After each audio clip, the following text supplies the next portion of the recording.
Can you just run us through what are the top legislative priorities for this next session? Well, affordability is obviously going to be our first priority.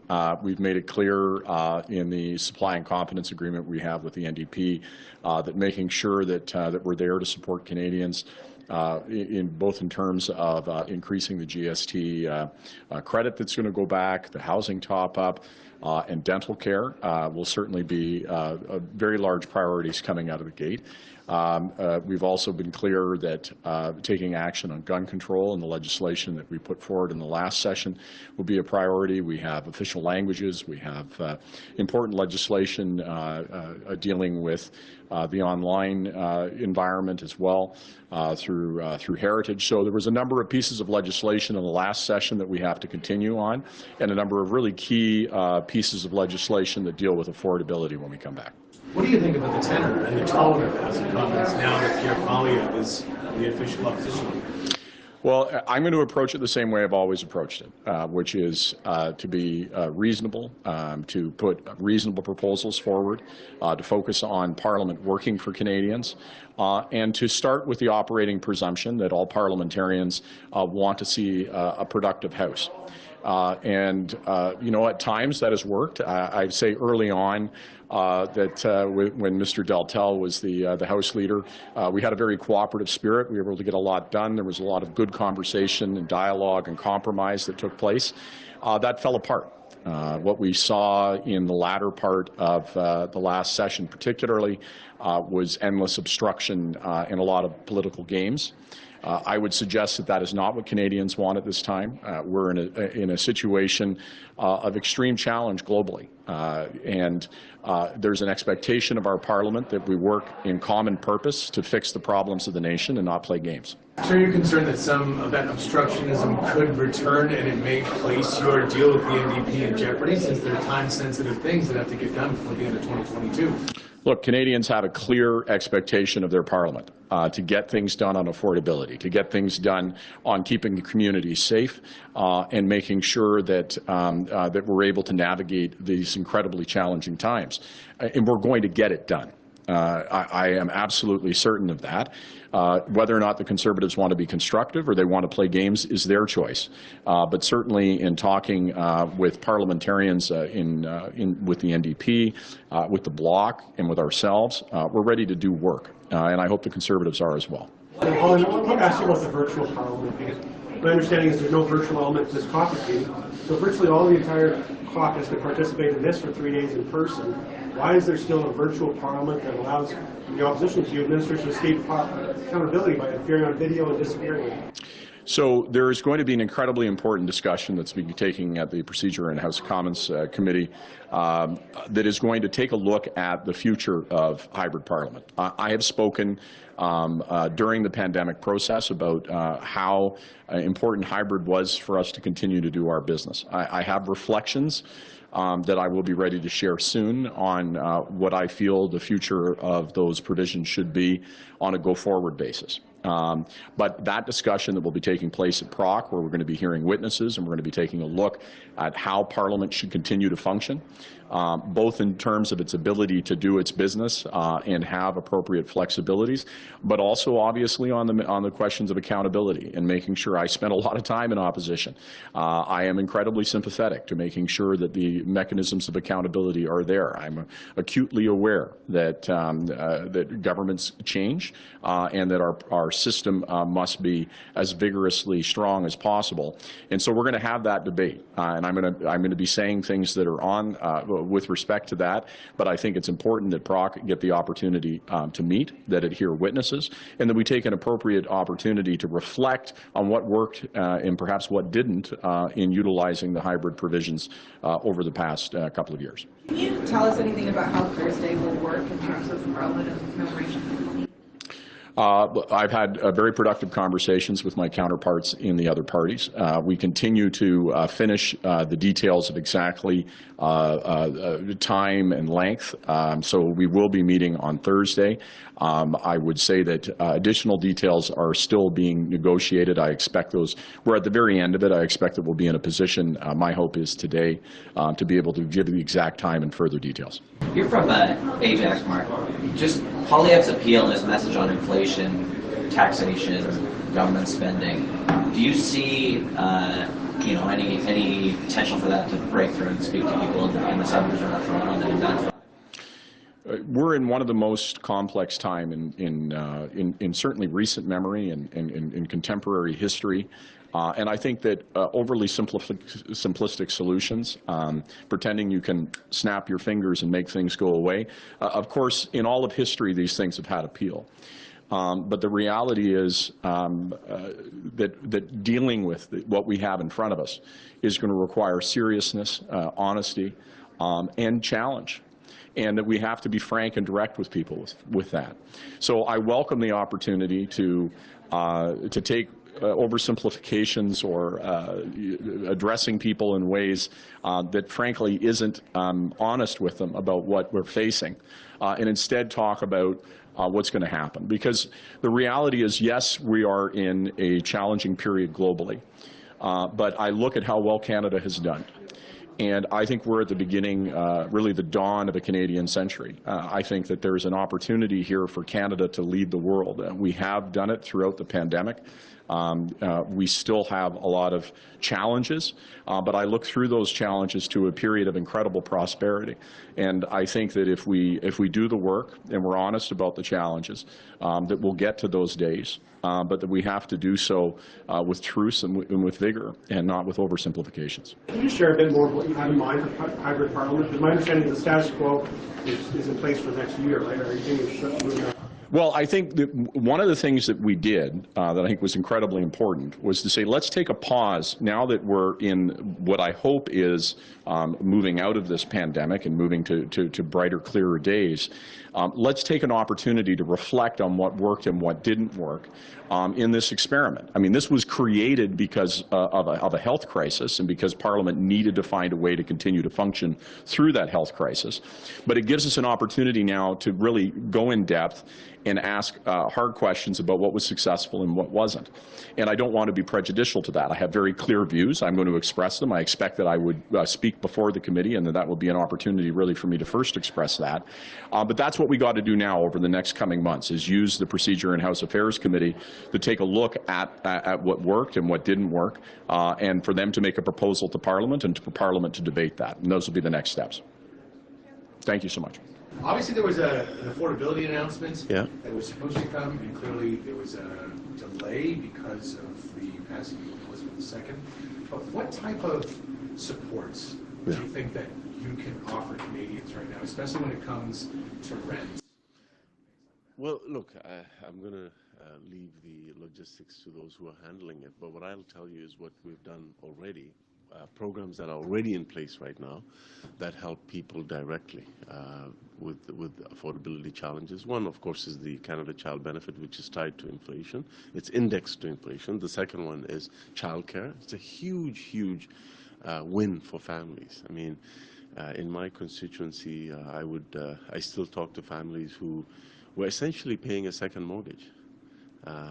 Having one or two kids in childcare now, those fees are coming down very quickly. In many parts of the country, they've already achieved the first milestone of cutting those fees in half, and they're slowly moving towards $10 a day childcare. But it's not just about the fees. It's about the creation of more spaces. It's about improving the quality. It's about accessibility for kids who don't normally get childcare spaces. There's tens of thousands of kids who are on wait lists right across the country.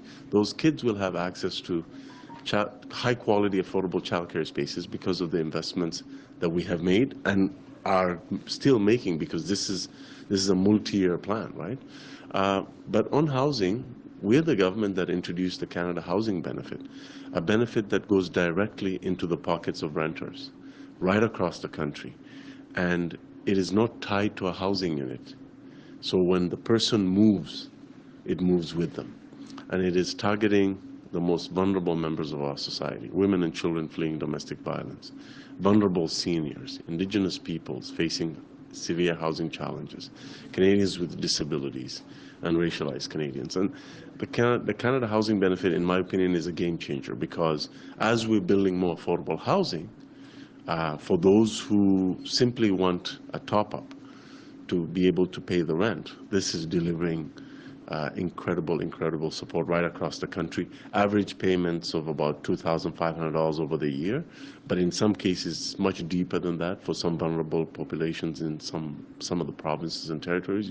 You're talking about payments as high as $6,000 a year. So Canada Housing Benefit, building more rapid housing, building more affordable housing, building more affordable rental units across the country. National Housing Strategy programs are being delivered. I just had an announcement with the Prime Minister last week where we announced the inauguration of 3,000 units in partnership with the Squamish First Nation. Those 3,000 units are not only going to provide affordable rental options for people who are members of the Squamish First Nation, but it's a sign of the Squamish First Nation offering those units to also solve the shortage of rental units in Vancouver. So they will also go to the general population in addition to the Squamish Nation. That's 3,000 units being put into the supply of affordable housing, affordable rental units in Vancouver, and that's phase one. Phase two will be another 3,000. That's only possible because of federal investment in that project, and there's many other projects like that that are happening right across the country. And what did you make of the new Conservative leader's campaign, Pierre Poilievre? Because he clearly says that your government's policies are resulting in 30-year-olds living in their parents' basements, housing that is unaffordable for Canadians, and a crisis that is being, this inflation issue, really being put at the feet of the Prime Minister and your government's policies. What do you... Well, the fact of the matter is Canadians are experiencing challenges with respect to affordability, but the issue of inflation is a global phenomena that we're all experiencing. But Canada has actually the lowest, one of the lowest rates of inflation across our G7 partners. We are tackling these issues with programs like the First-Time Homebuyer Incentive, introducing programs like the First-Time Homebuyer Savings Account, doubling the First-Time Homebuyer Tax Credit, programs like the Housing Accelerator Fund, which we intend to deliver in partnership with municipalities to remove barriers to housing supply so that we can build 100,000 new homes. We're the government that has committed to doubling the housing supply in this country in the next 10 years.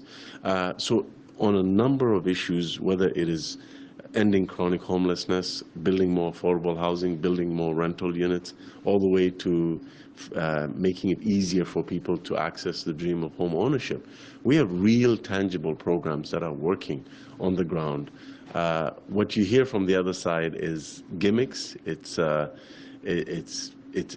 unworkable ideas, and really, quite frankly, we haven't seen much in terms of tangible solutions to what Canadians are facing every day. We're the government that is actually doing the heavy lifting to deliver, and the results speak for themselves. The Rapid Housing Initiative alone, a program we just introduced during COVID, has delivered 10,250 deeply affordable homes for the most vulnerable members of our society. And now we're going into launching the third round of the Rapid Housing Initiative, a program that has massively exceeded all the expectations that people had in terms of the delivery of not only deeply affordable housing, but delivering them within 12 months or less. There are people living in those 10,250 units that were on the street a few months ago. So we're doing the work. We're going to leave the gimmicks to the other side. But are you concerned that what you call gimmicks, some Canadians might see as a simple... But he's not offering any solutions. Where are the solutions? Let's see, what he has to offer. But I can tell you, we are responding. We understand the challenges. We are listening to Canadians. We're working in partnership with communities, with municipalities, with provinces and territories, with the private sector to actually deliver tangible housing units and support through the Canada Housing Benefit, and rapidly delivered and deployed rapidly housing and deeply affordable housing units through the Rapid Housing Initiative, and many other programs that are actually delivering access to home ownership to Canadians. That's what works. It's listening to Canadians, working with them in partnership, investing in programs that have the biggest impact, and slowly and steadily making progress as you go along. That's what works. Timeline of your NDP deal, right? The deal, the supply and confidence deal, especially one for housing that's coming up, a $500 one-time contribution to the Canada Housing Benefit that would be an additional top-up for those who are already receiving. We are committed to that top-up. Obviously, you'll have to stay tuned. Look, this is something that's good for Canadians, and you'll have to stay tuned for further details, but we are committed to, it's something that, of course, we are committed to making sure that we continue to enhance supports for Canadians. Are you concerned about the tone that will be in the House of Commons and Poilievre as the opposition? We will continue to focus on Canadians. I've always said, and obviously you've heard the Prime Minister say this, we're focused on delivering real help to Canadians at this time of affordability challenges, and focusing on their priorities, which is childcare, housing, making sure that young people have the supports that they need and the access to skills development, supporting our seniors so that they can retire in dignity and respect. That's what matters, tackling poverty. We're going to be focused on Canadians and making Parliament work, which is what we've been doing in the last number of years. One of the things Poilievre's pitching, one of his solutions, I guess, is new government spending every new dollar, find a dollar, say, essentially the cap in government spending, I guess, and shipping it around internally. If that were to happen, just your thoughts on that idea, and what do you think that would what would happen to the functioning of government and services if that were to What I would focus on is, look, I think there's a fundamental difference here of opinion. I tend to believe that, and our team believes in investing in people. When you invest in childcare, for example, you can view that as government spending, but it is actually empowering people to free them so that they can go back to the workforce. Estimates range from 250,000 plus women, mainly, and other parents who have kids, who will be free to go back to work and help us meet the labor market shortages that we have as a country, help us increase our productivity and economic growth.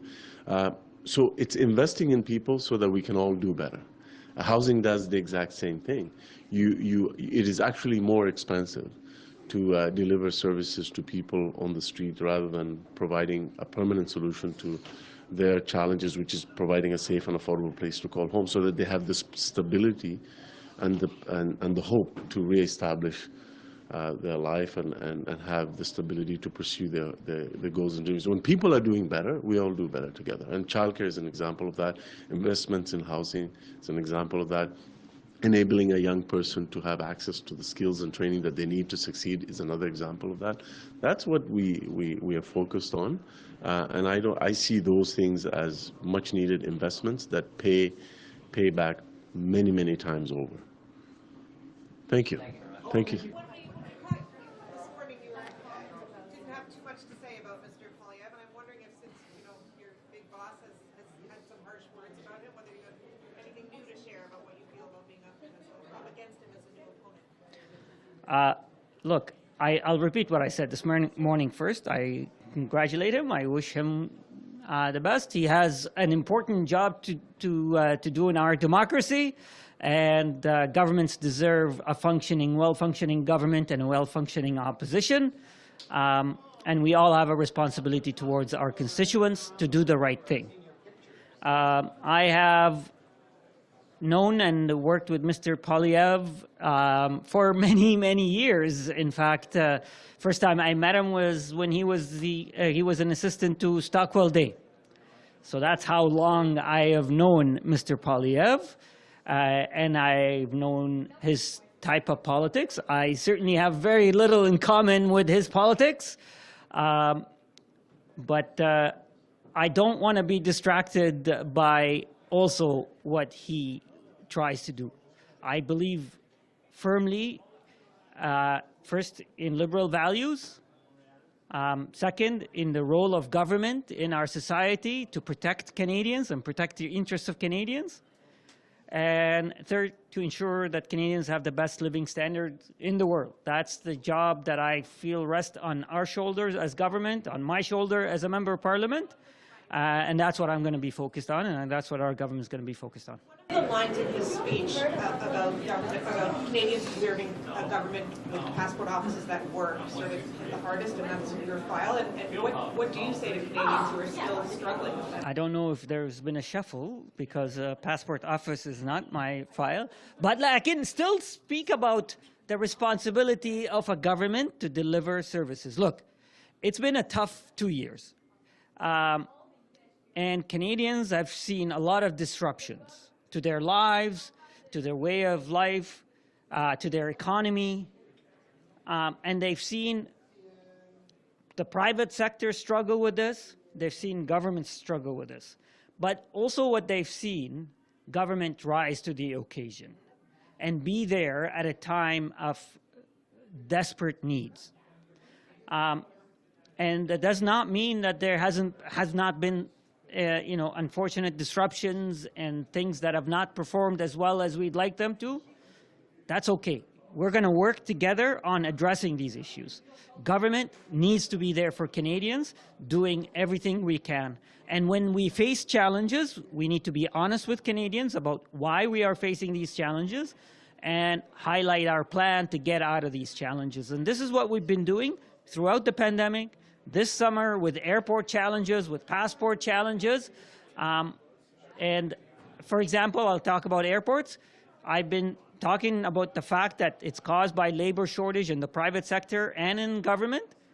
And we've been focused on addressing these issues. And over the last month, I've been showing the work of government, showing progress that has been taking place over the last several weeks. And I'm glad to see that significant improvements have happened. I want Canadians to know that. I want Canadians to know that even when we face challenges, even when we face disruptions, we're going to be focused on addressing those. Sometimes they're outside of government control, but what is the government able to do, which is always focused on addressing these issues? The government has risen to the challenge, but a lot of the criticism of your government over the last several months is that you haven't risen to the challenge. Problems still exist, that we didn't see them coming, and that maybe it's time for a little bit of a reset of some sort. First of all, look, I won't deny that there have been some challenges, but I also have been talking about all the other extraordinary work that governments and public service have been doing over the last 2 years. When the government stepped up and provided financial support for businesses and individuals, people thought, oh, there's no way this could happen. And it happened. It was because there was focus on addressing these issues. And there have been so many other examples. I won't deny the fact that, for example, airports caused by labor shortages after a massive decline in passengers' volumes to a significant jump, 300%, labor shortages exposed these issues.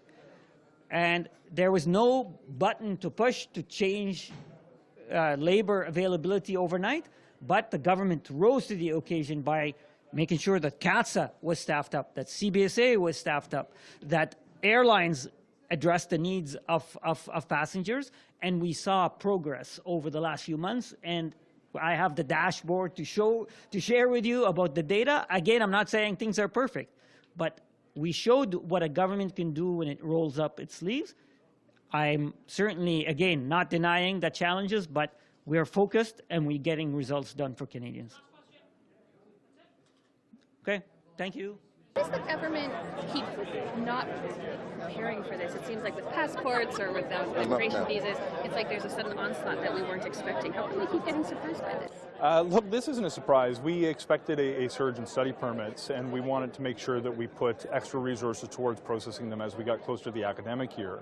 You'll appreciate that in a world of immense volumes with travelers coming to Canada and a labor shortage situation, we were previously prioritizing work permits for people who could get here to fill jobs. I expect we'll pivot back very quickly once we get through the next batch of study permits.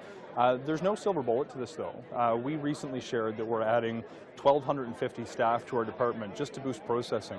We're looking at a suite of other measures that will be rolled out in the weeks and months ahead to continue to reduce the pressure on the system, move towards more digital technologies that allow us to process people faster and more efficiently, and in fact just announced a couple of weeks ago that we've opened e-applications across almost all of our lines of business. There's quite a few different features that we're rolling out, some to give more transparency to clients so they understand where their file is at, some to speed up processing by adding more resources, and some policies that will take the pressure off the system. Sometimes these take a few weeks, a few months to actually show the full value of the measures that we introduce, but the numbers that I'm seeing are starting to show that we're going to be trending in the right direction in reducing the pressure on the system and getting people here more quickly and importantly on a more predictable timeline. I'm not sure if this has already been asked about the how does your party pivot to respond to a leader that is connecting with people about affordability and whose message is resonating in a way that your message has not yet? Well, my focus is never as much on my opponent as it is on the people that we're elected to serve. We've had a good summer of connecting with Canadians. What they're telling me about is the real challenges associated with affordability, and they expect the government to continue to put measures forward that are going to help create jobs and to make life more affordable. We talk to people about the challenges associated with not being able to get into the housing market and to make it more affordable for young people. The reality is there's a lot of noise that comes out of elections, comes out of leadership changes, but the more you're distracted by what your opponent's doing, the less you're focused on the people that you're trying to serve. My focus from the very time I got elected is trying to figure out what people back home are interested about, what they're worried about, and try to advance policies that meet their needs, whether it's affordability, whether it's on job creation, whether it's on climate change. People are very open and honest if you show up in earnest and ask them what they care about, and that's what I spent my summer doing along with a lot of my colleagues, and that's going to be the focus of our discussion over the next couple of days here. But if you're hearing from your constituents that affordability is an issue, and you have this other party that's making a compelling argument that's resonating with people, don't you have to take that into consideration and sort of alter your strategy? Well, the strategy, there's a difference between strategy and individual policies. The strategy is to build an economy that works for every Canadian, to make sure that people aren't worried about putting food on the table, about keeping a roof over their head. And this isn't a different strategy than we had since the very time we were elected. It's no coincidence that the things that we're talking about in terms of that strategic overview align perfectly with policies like the Canada Child Benefit, which we put forward a few years ago, which stopped sending childcare checks to millionaires and put more money in the pockets of 9 out of 10 Canadian families. It aligns perfectly with a national housing strategy, which put up, not just announced, but with 36 families living in units in the community where I live this summer. It's no coincidence that our climate policy was designed in a way that returns dividends directly to households so that more people are left better off as a result of making sure that it's not free to pollute. As we go forward, we're going to continue to take that affordability lens towards everything we do. We have to focus on the wealth creation side to make sure that people can have a job to work in and the economy grows. But on the other side of that equation, we need to continue to deliver for Canadian households. I'd remind you through the pandemic, we were there when Canadians needed them. When we came up with CERB or we came up with the wage subsidy to make sure that households and businesses could stay afloat, so they were still here to contribute to the economic recovery. We had the new opposition leader who was declaring that he would never support big fat government policies that delivered benefits directly to households and businesses because he was conservative. You'll remember that press conference as well as I do. These are the kinds of things that I would stake our reputation as a government on, and I would do them again in a heartbeat. And as we go forward towards the economic recovery phase, the strategy hasn't changed. It's continue to build an economy that works for everybody. But the policies that will meet people's needs at this particular time, as opposed to the early days of the pandemic, may shift. But we're going to take our lead from Canadians directly. C'est difficile pour moi, mais j'ai pratiqué ça. Let's try it. Okay. Hey, it looks like we're being called away as well. It's going to be so short. Okay. Est-ce que vous reconnaissez quand même que vous avez de grandes choses à corriger au niveau des visas en immigration, les délais pour obtenir des visas, vous avez quand même des gros problèmes à corriger. Est-ce que vous reconnaissez qu'il y a eu des erreurs de commises au cours des derniers mois? OK, je vais essayer en français, mais si vous... OK. Le système d'immigration existait pour des raisons pour les réunifier des familles, pour accueillir les travailleurs de notre économie. Et maintenant, nous avons une plus grande opportunité pour augmenter le nombre de travailleurs, pour améliorer l'économie pour tout notre pays. Mais c'est difficile pour avancer des solutions juste immédiatement parce que des mesures des mesures, je m'excuse, je cherche les bons mots. Okay. We'll go in just a bit in English, then I will have to go. One of the things that we're focused on is advancing measures that are going to have a short-term impact that will also have a long-term yield. The kinds of things that we're looking at are hiring more staff in the department to process files more quickly. We announced recently that more than 1,250 new staff will be added by this fall. But there's also an enormous number of measures that we're looking at that's going to reduce the system, the burden on the system, but also to embrace the digitization of the system.